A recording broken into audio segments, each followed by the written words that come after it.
Let's create a GCP project via Terraform. Step 1. Authenticate using the command gcloud-auth login. Click on the URL and provide the user that's going to run the Terraform script. Enter the password and hit continue when asked to sign in to your Google Cloud SDK, and allow your Google Cloud SDK to access your Google account. This screen shows that you are now authenticated using the gcloud CLI. Next, run the below command and perform the same steps as just discussed. Step 2. Run the command gcloud config set project to a project ID. In this example, we are using the default project that was created during the GCP free trials as our project.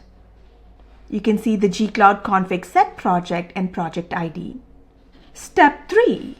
Grant project creator role to the user account that is running the Terraform script. Since the user Diana is running the Terraform script, the user has been granted the project creator role at the organization level. Step 4.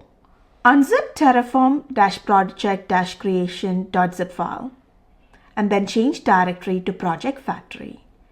Edit 0.locals.tf file and update the billing account ID with your billing account ID.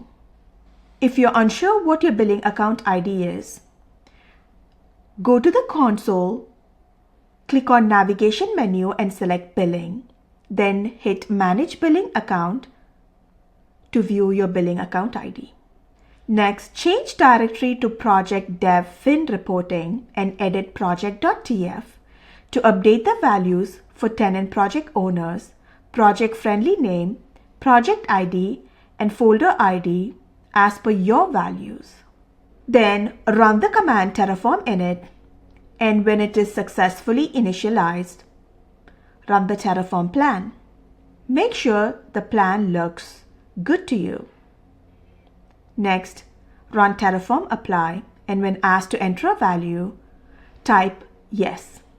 Verify via console if the project is created as expected.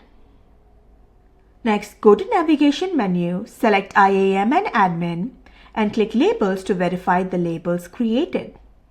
Next, select navigation menu, IAM and admin, and IAM to view the IAM roles granted to users for use within this project.